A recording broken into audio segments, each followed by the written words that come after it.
This week on Jersey Matters, great news. Hospitalizations from COVID-19 are way down in New Jersey. We'll talk with Kathy Bennett, President and CEO of the New Jersey Hospital Association.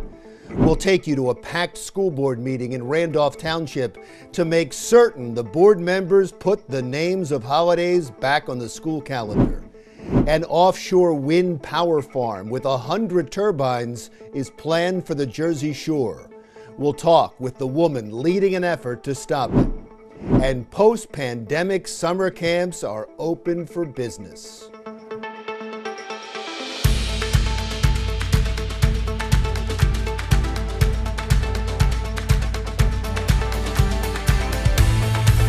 Welcome to Jersey Matters. I'm Larry Menti. Let's get right to the great news about New Jersey COVID-19 hospitalizations.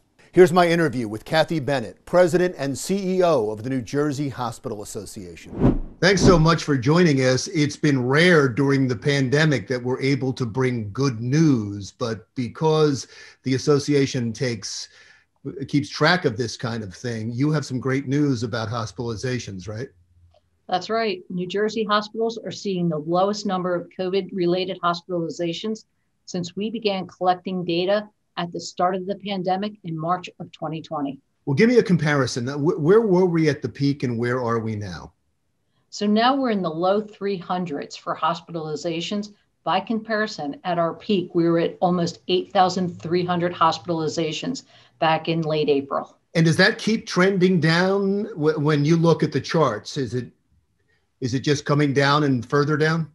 It is. This is the first time we've seen a low point like this since September of 2020. But what I'm asking is, I understand what the high is and I understand what the low is, but do we keep going down? Like, what was it last week and what is it this week? Yeah, our trend continues to decrease. Last week, we were in the high 300s. The week before that, we were touching in the low 400s. So we have seen a progressive downward trend on hospitalizations over the past month and a half. It's obvious, I think, to everyone what it means, but I'd like you to say it. What does that mean for all of us?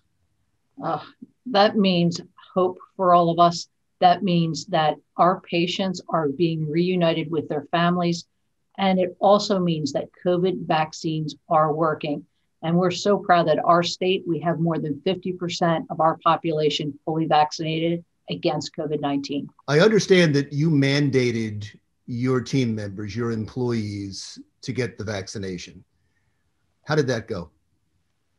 You have that right, Larry. We did mandate the vaccine. And as you know, you reported on this. What is the impact of COVID on the well-being and mental health of, New Jerseyans? As we take a look at it, the vaccine is our pathway to return to normal, to return to work, and to have all of our team members on site by September. Was there any pushback at all? Because I know that there is some pushback across the country when universities, when restaurants, when businesses have mandated the vaccine. Did you run into any problems? We've seen some questions arise around it, but like industries everywhere, we're providing both medical and religious exemptions. And outside of that, we had surveyed all of our staff before taking this step to mandate the vaccine. So there was tremendous buy-in, and there's also the understanding that where appropriate, exemptions will be given. When it comes to the vaccination around the world, there has been some problems. The United States seems to have led the world in getting people vaccinated, but some countries, it's a crisis. For instance, in India, where cases continue to rise, where cases around the globe were going down. You have stepped in and helped India. Could you talk about what you did? New Jersey was one of the states that was hardest hit by this pandemic. And when it hit New Jersey in March of 2020, we were one of the first states in the country to see COVID numbers like we see today happening in India. And I've got to say that the leadership here at NJHA, together with the leadership of our acute care hospitals, understands that there are no borders when it comes to COVID-19. And Senator Gopal has been a tireless advocate for the hard-hit areas of India. So this partnership between NJHA, its members, and the Vin Gopal Civic Association is really a natural fit. Wonderful. One last question. I wanted to, the health emergency is over, and what you've told us about hospitalizations, of course, plays into that. The health emergency probably should be over, but some of the executive orders were extended by the legislature, including the liability protection for healthcare workers. Talk about that, how important that is. Well, as COVID-19 numbers are improving throughout New Jersey and communities are returning to life, our hospitals are still feeling the impact of the pandemic, and they're working tirelessly to care for the sick. So we now have 4 known variant strains in New Jersey of COVID, and we still have 300 hospitalized COVID patients. So the work here is far from done. And that liability protection, which was afforded in the compromise, is going to help our hospitals continue filling staffing gaps with the out-of-state clinicians who might otherwise be unable to offer their expertise and care. And then it also allows our hospitals who underwent physical improvements to accommodate those increased volumes and to keep patients in individual settings to minimize that spread of infections. It allows those facilities to continue to maintain those changes as we confront the boosters and also these variant strains. What do you say to people who say they're not going to get the vaccine because of that liability protection, because they don't know what the long-term effects might be? This is what some people in society say, and then they have no recourse if they get very ill because of the vaccine.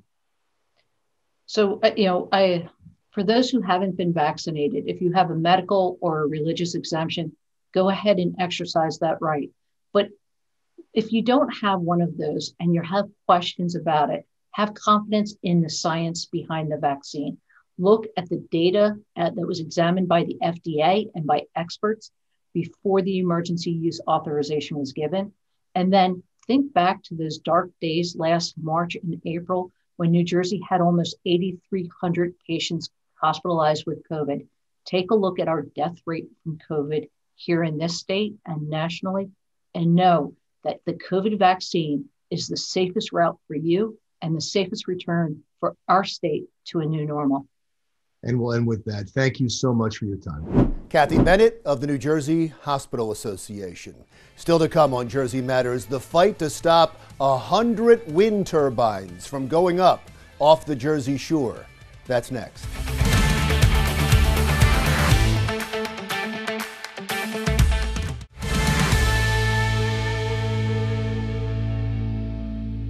Welcome back to Jersey Matters. Right now, there is a bill in the New Jersey Assembly to fast-track the construction of a wind power farm off the Jersey Shore near Atlantic City. It would be 100 turbines, and each one would be over 80 feet tall. Leading the fight against the wind farm is Tricia Conti, founder of the citizens group Save Our Shoreline. Thanks for joining us. So the wind farms are coming. Governor Murphy is set on that. We have a new company, a new industry moving into New Jersey to build the wind farms. So it seems like they're coming. Can you stop them at this point? It is our hope that we can stop them. I learned about the offshore wind farms back in September 2020. I started a Facebook group because of that. We're gaining traction. We have a petition that has 10,500 signatures and a Facebook group that has about 4,200 members. As I understand it, and correct me if I'm wrong, the plan is in place. They've already been paid for. They're going to be paid for over 5 years. Everything is ready to go. How do you plan to stop it? They're saying everything is planned to go, but nothing has been finalized. We're just putting groups together to work on trying to fight it. We're the Cape May County Commissioners were committed with us and signed a resolution that is now, there's an assembly bill that is now challenging that for the whole state of New Jersey. But we're just working together and trying to gain awareness to fight that. Right, and so let's gain awareness. What is your problem exactly with the farms? I know you have several. Let's start with the fact that you can see them. Well, for me, it started out with the view. I had I'm a regular person. I'm not an environmentalist. I'm not a subject matter expert in any of that. So it did initially start out for me with the view. And if you look at it this way, I've heard the Jersey Shore referred to as a national treasure. So, and many believe that it's a national treasure. So would you put a wind farm at the Grand Canyon? And that's truly the question for me. In the evening or in the nighttime hours, there'll be blinking lights. The view is a concern, but is not the major concern. Well, let's go through them. What are the environmental issues? Okay. The few that I just off the top of my head, the North Atlantic right whale is an endangered species. There's 360 North Atlantic right whales in the entire world. Whales don't like the vibrations and the electromagnetic fields put out by wind farms. The plan from President Biden is to have wind farms from North Carolina to Maine.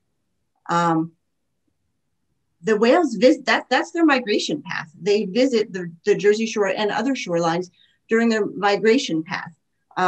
It affects their ability to fight off threats, to mate, and to find food. There's also the fluke fishing industry, both commercial and recreational. Those electromagnetic fields affect different marine life and mammals and fish. And in the UK, they have found that there are fish similar to fluke that won't cross the electromagnetic fields. And they have termed that in the UK as the fish fence. And that the fluke are a very important fish for, like I said, commercial fishing and recreational fishing. And in the recreational fishing area, it doesn't only affect fishing, it affects tourism. Finally, you said the cost. That was the last problem you had with it. Yes. Governor Murphy has not given us a price for the energy or the cost of the electric for the energy management plan. And I've done, like I said, I'm not a subject matter expert. I do a lot of reading. I've watched a lot of videos and things like that. Dr. Jonathan Lesser is from the Manhattan Institute. He's an energy and economic expert. And he has gone through all the contracts and things like that. He has said that the contract that was signed with Ørsted, which is the first wind farm supposed to be going in New Jersey, they're charging $100 per megawatt hour for electric. That is 5 times what we're currently paying. I don't know about you. Well, even business, I mean, I look at residential people, and this isn't just for the Jersey coast or like coastal communities. This is for every person in New Jersey that pays for electric, whether you're a residence or a business. So that can be incredibly detrimental for everybody. There's also the Governor Murphy's plan is by 2050 is to convert everything to electric. The cost alone of converting your home, so like your gas heater, your gas stove, all of those types of things, can be around $25,000 or $30,000, according to Dr. Lesser. There's a bill in the Assembly that would make all this possible right now. Are you going to show up in force at any hearings on that bill? We don't currently have plans to do that. We did have a rally at the Cape May County Commissioner's office when they were signing their resolution. Like I said, we have a petition with 10,500 signatures. It's growing every day. We have a VIP event that we're planning in Ocean City in July to help gain awareness. And so that's currently what we're working on right this minute. Yeah, but I think Trenton's your fight. I think there's where you have to go. I agree. Well, good luck to you. I know this is just starting, but best of luck to you. Thank you so much for joining us today. Tricia Conti, founder of Save Our Shoreline. Coming up next on Jersey Matters.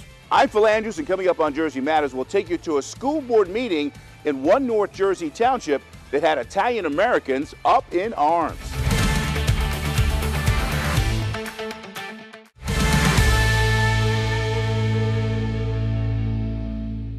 Welcome back. As you may have heard, a school board up in Morris County made international news when they made the decision to take the names of holidays off their school calendar. This week, they had another school board meeting just to deal with the blowback, and our Phil Andrews was there. Phil. Well, Larry, back on June 10th, the Randolph Township School District here in Morris County decided to take all the names of the holidays off their school calendar and replace them with the name Day Off. They also decided to replace Columbus Day with Indigenous People Day. And let me tell you, that did not sit well with the Italian American community here in this area. As a matter of fact, the blowback was so intense that the school board had to hold a special meeting this week to vote on a motion to rescind their move. But despite that decision, 400 plus residents still turned out to voice their displeasure with the board. I spent the last few days thinking what went through their mind to make that decision the first time around. And then when they learned at the board meeting that Italians were a protected class, what made you feel that instead of making things right, you would take it one step further and wipe everything out? You don't want to do what you must do tonight. Last Sunday's statement is proof. Many people, including our mayor and state education commissioner, forced you into this. Former Governor Christie said reverse it or resign. Governor Murphy did everything but call you a bunch of knuckleheads in his condemnation. I saw in the comments that the calendar was simply changed because it was just attendance and you talked to other townships. I'm sorry, but you were elected by the residents of Randolph. I could not give one damn what they're doing in other towns, but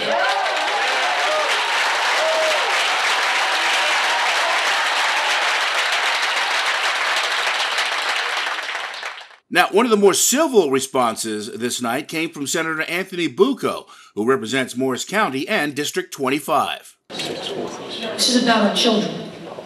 It's about our history. It's about our heritage. To me, I'm a proud Italian American.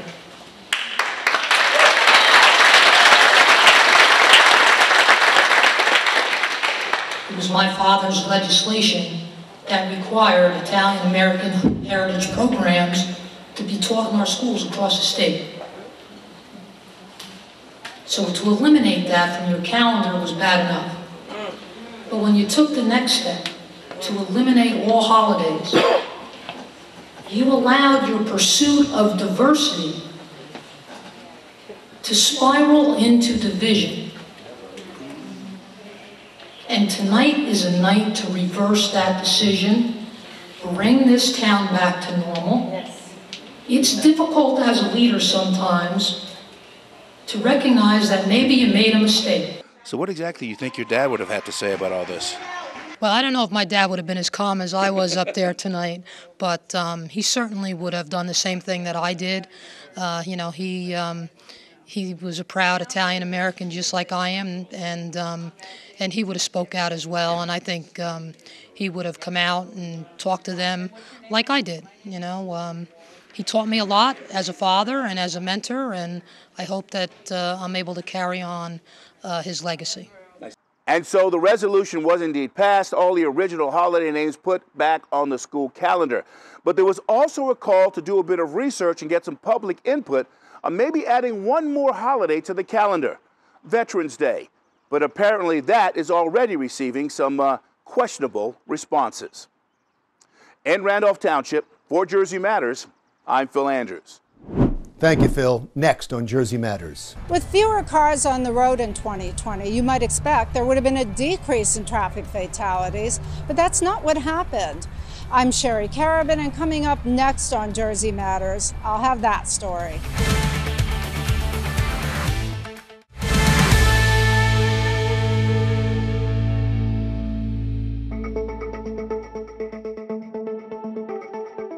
Welcome back to Jersey Matters. COVID-19 restrictions post-pandemic are quickly becoming a thing of the past. And traffic safety officials in New Jersey are hoping for one other change: fewer fatalities on the roads.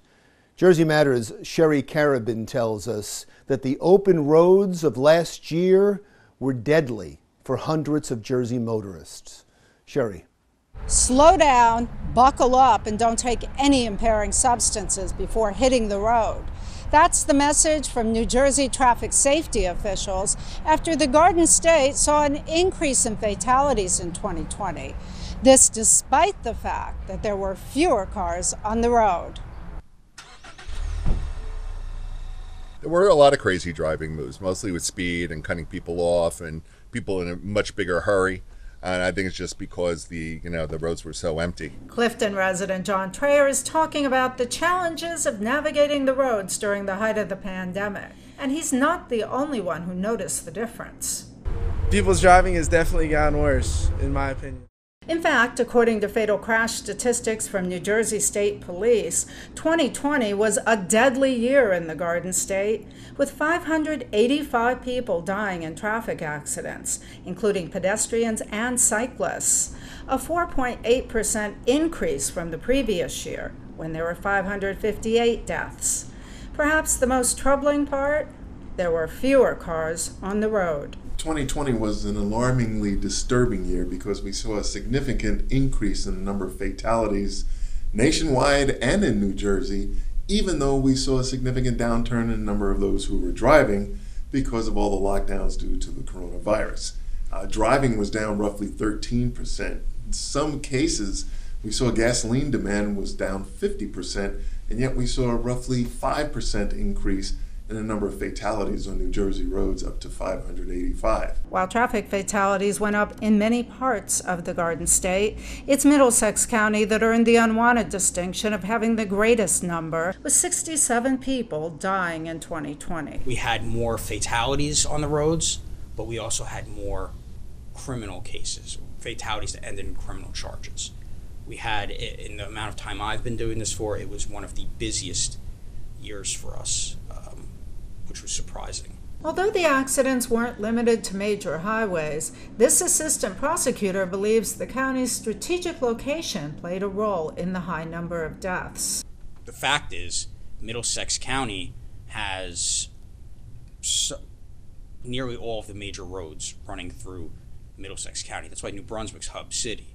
We have Route 1, Route 9, Route 18, Route 27, 287. We also have the Garden State Parkway and the New Jersey Turnpike. Everybody's got to come through us, which unfortunately means that there's a chance they're going to crash here. It's not only the number of deaths that rose in 2020, there were also 23 more fatal crashes. Interestingly, one category where there was a lowering in the number of fatalities was in the certain age group. Those over age 65 saw a significant downturn in the number of fatalities. All the other groups went up. One of the main factors officials attribute to the high number of deaths?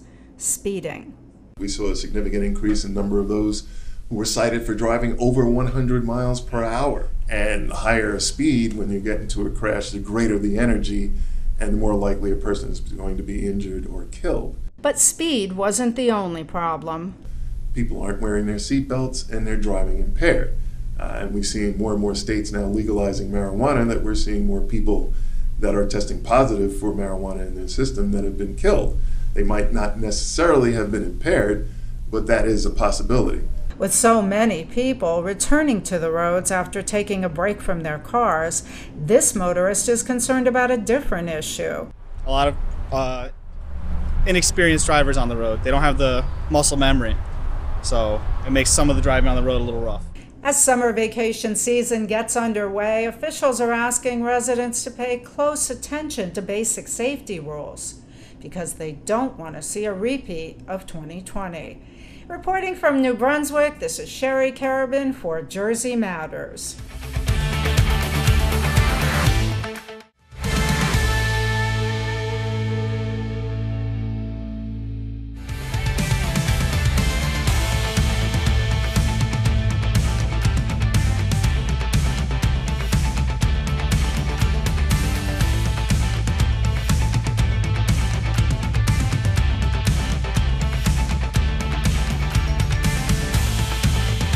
Welcome back to Jersey Matters. I'm Larry Mantee. The gubernatorial election is now set after this month's primary elections.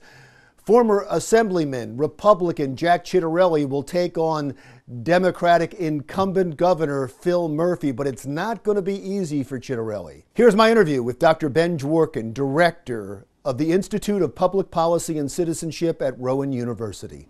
Ben, as always, thanks for joining us. So now we have two candidates. I understand there are some other candidates, third, fourth, fifth, Green Party and Libertarian. I understand, but we have two major candidates, Republican and Democrat, after the primaries.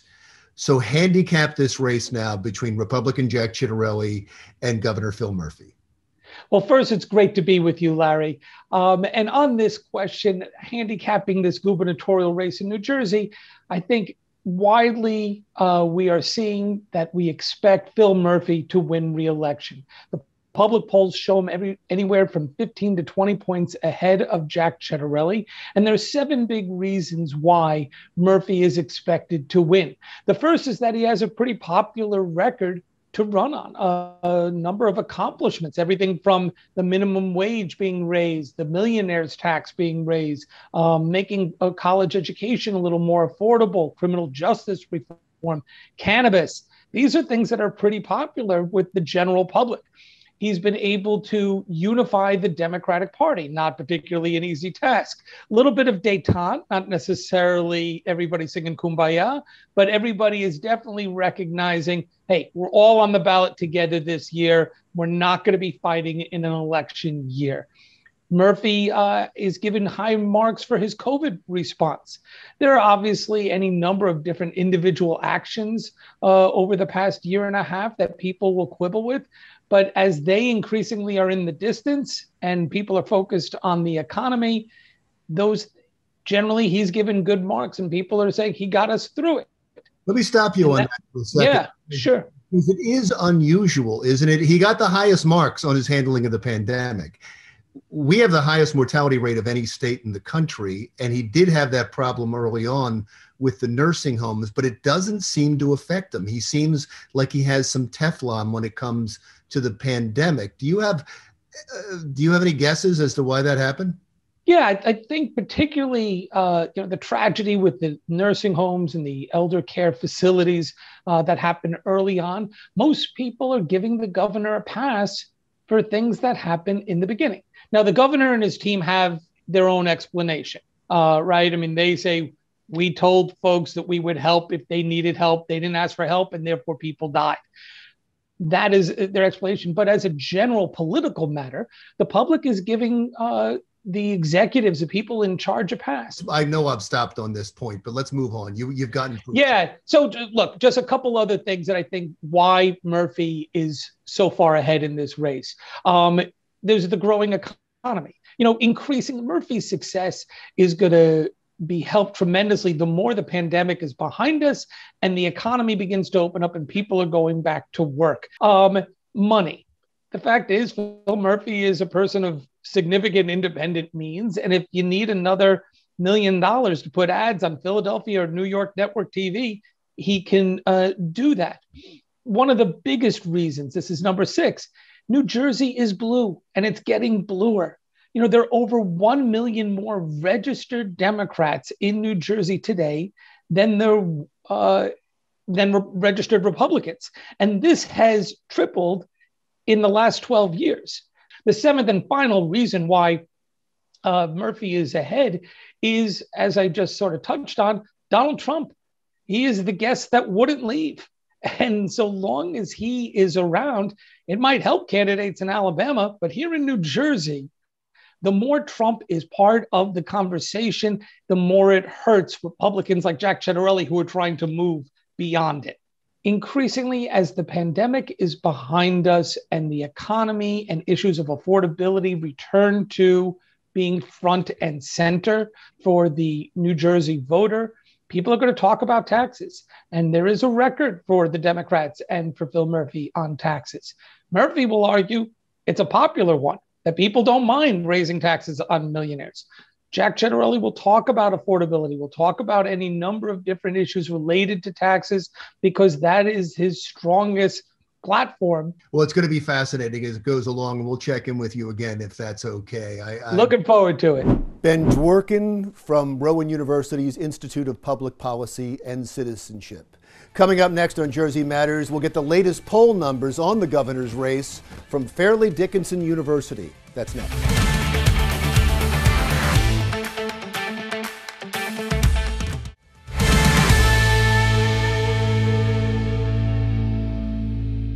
Welcome back. It seems like the race for governor is tightening up just a little bit already, but Governor Phil Murphy still has a healthy lead over Republican Jack Ciattarelli.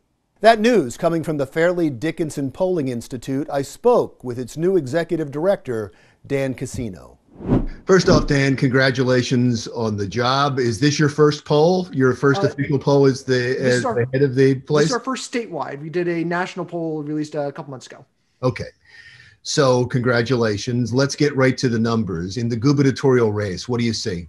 We're seeing really that Murphy has a huge lead over Chitterelli. We're showing a 15-point lead among registered voters. Now, there have been some other pollings that have come out. Those polls really looking at adults. We're more focused on the registered voters. Ideally, we'd be looking at likely voters, people actually going to vote in the gubernatorial election.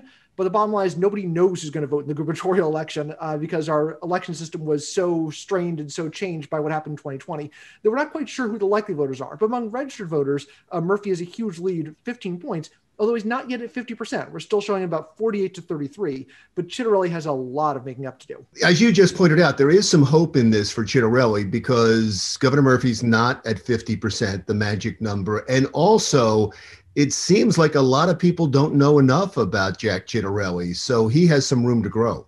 Exactly. There's two things that are really going on here. Number one is this is a re-election campaign for Murphy. And because re-election campaign, this is really going to be a referendum on Murphy's leadership.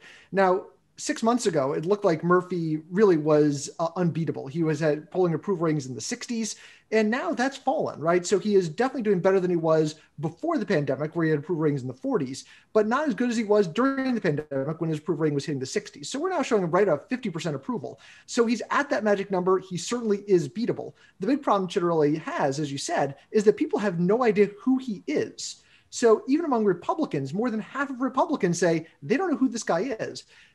In our poll, 70% of registered voters overall don't have an opinion at all. And that includes 17% of registered voters who we asked about Chitterelli said, who is that? They had no idea who he was at all.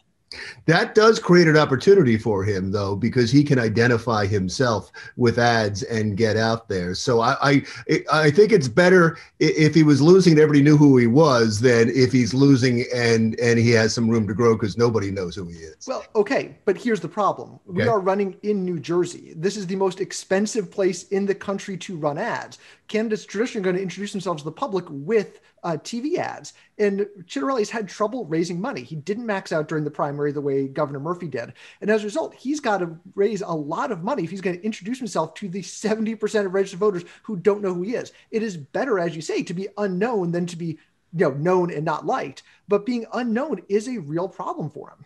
Right. And also he had to spend some money because he had some unexpected competition in the primary. And so he's already had to spend that money. No, he has enough problems, and also with the Democratic registration in this state. Let's get into some issues because I know you're just releasing some of your issue polling. COVID-19 is the governor's strength, right?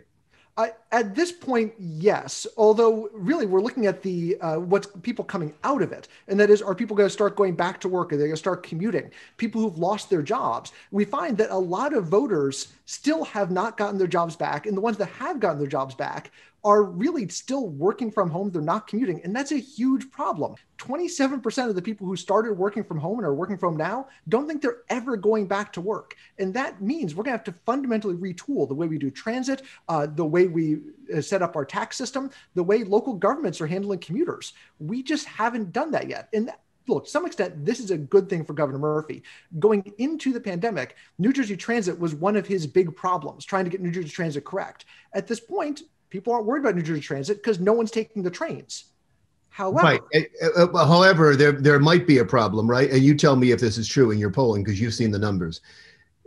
He had such high numbers in handling the pandemic. Coming out of the pandemic, if there are these problems that people can't get jobs, people aren't going back to work, and what's going to happen with the schools in September, that's a potential problem for Murphy. It's a huge potential problem, especially with the schools. We do find that most voters want the kids to be back in school full-time in September. And Governor Murphy can't commit to that. He can't commit to saying we're going to have all the kids not wearing masks.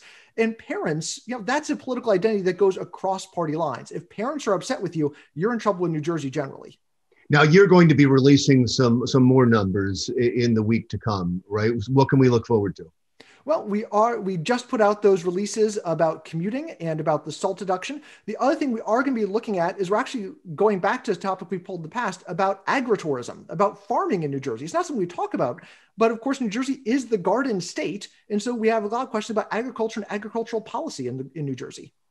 Well, I'll tell you what, this is the first time I got to talk to you as director. You did a wonderful job. I look forward to talking to you again in the future. Thank you so much. Thanks for having me. Dan Casino, Executive Director of the Fairleigh Dickinson Polling Institute. Next on Jersey Matters. New rules just in time for summer camp. We'll give you the latest coming up next on Jersey Matters.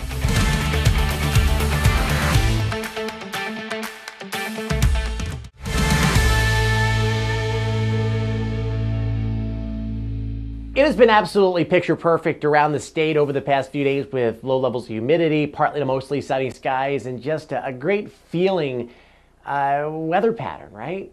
That's going to change as the hazy, hot, and humid weather is going to be returning. And how many of you are excited about that?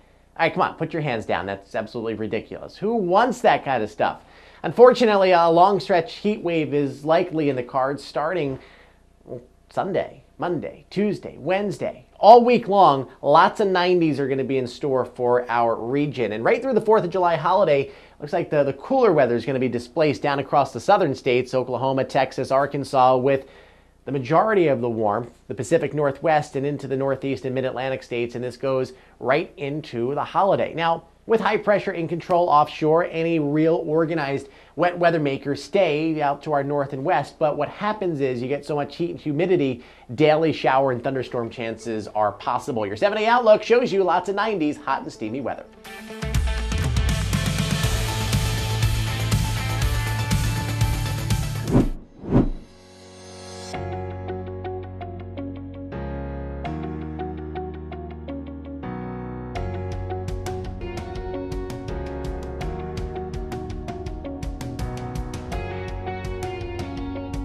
Well, I've been in Clinton for a long time. This is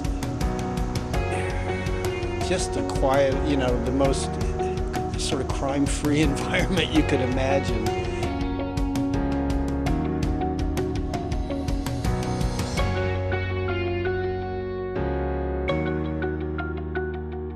If you come to Clinton, the first thing you have to do is drive over the bridge. You have to visit the Red Mill, you have to visit the Art Museum because those are our anchors here in town and one of the biggest draws for the community. And then you just have to hit every single store on Main Street. I grew up in Clinton actually for about 18 years. It's a really nice, small, quiet town, really safe area, good education. It's really a nice place to grow up. You can really walk around, see people such a small area. Really strong sense of community here.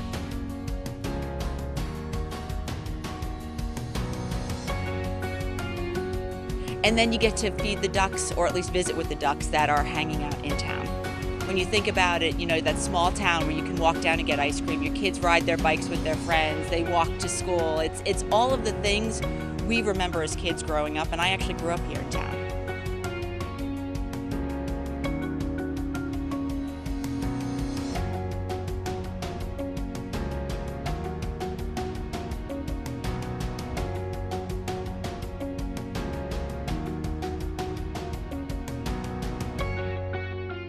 Welcome back. After a year, kids who had to go to school with masks, or they went virtually, or they did both for all of the past school year, are finally able to run free at summer camp.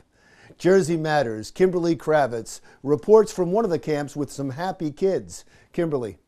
As the school year comes to a close, many New Jersey students will be returning to summer camp. And after a tough year of masking up and social distancing, we can assure you that everybody here at Camp Sacagawea in Farmingdale is very much looking forward to their long-awaited return. I pledge allegiance to the flag of the United States of America. And my kids have been counting down the days till they're back. The campers flew out of their parents' cars maskless and thrilled to be back with their friends. But counselors said not so fast, temperature checks first. Last summer was very restricted. This year they're still going to stay in pods, and wear masks if they want to. Eileen Higgins, CEO of the Girl Scouts of the Jersey Shore, tells us that the numbers have spiked in the amount of campers that return compared to last year. Last year we actually had a pretty good summer. We were thrilled at how many kids came. So we are seeing more back towards our normal numbers. Many campers have returned in a fragile state after experiencing a chaotic and unpredictable school year mid-pandemic. Oh, it's incredibly important for them, for socialization, for just their development. It's good to see that they're able to run around without masks, play with their friends, get out, not be stuck inside. So, and how's very the important. School year been? Challenging, but we do what we got to do. The kids are resilient. Our school year was a little wacky like everybody else's. I think the best thing, especially for my youngest who was in a homeschool situation this year, is just to have more socialization. Is to be back with the friends. They look forward to seeing the friends they've been with for years. Counselors are on site at camp to assist with campers' mental health. Well, our children have suffered from being indoors for 15 months. Now we're just getting them outside. So we have to be aware of their mental states. They're anxious. They have to leave their parents who they haven't left in 15 months. We spoke with Ron Chalusan of the Newark Trust for Education about those parents who are not prepared to send their kids back to camp this summer.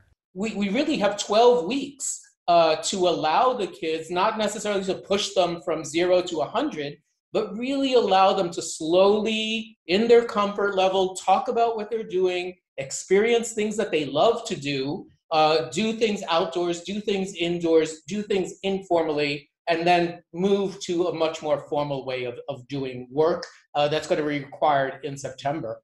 But many parents couldn't be more ready to get their children back to their normal routine. The best compliment I received was a mother called and said, my daughter came home dirty and tired, just the way I wanted her to. And we're looking forward to that this year. Provided that campers and staff abide by the COVID-19 precautions laid out by the CDC, everybody will be able to enjoy a safe summer at summer camp. Reporting from Camp Sacagawea in Farmingdale for Jersey Matters, I'm Kimberly Kravitz.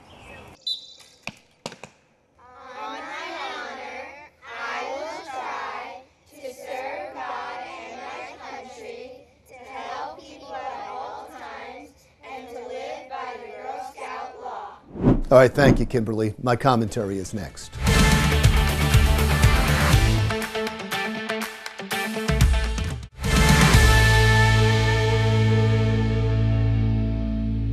The theory that COVID-19 leaked from a lab in Wuhan, China, got a big boost from an unlikely source. Last week, a progressive pop culture icon had a Howard Beale moment, the iconic character from the movie Network. I'm as mad as hell, and I'm not going to take this anymore! That's not far from what Americans saw from comic Jon Stewart, a hero of Democratic progressives, when he made an appearance on The Late Show with Stephen Colbert. It started with a moment that stunned the host and the audience. The audience didn't know how to react, and seemingly neither did Colbert. After all, we have been told by many in the media and by Dr. Anthony Fauci, who went along with it, that the theory that COVID-19 started at the Wuhan Institute of Virology was a crazy conspiracy theory. Why? Because President Donald Trump said it came from the lab. Something happened.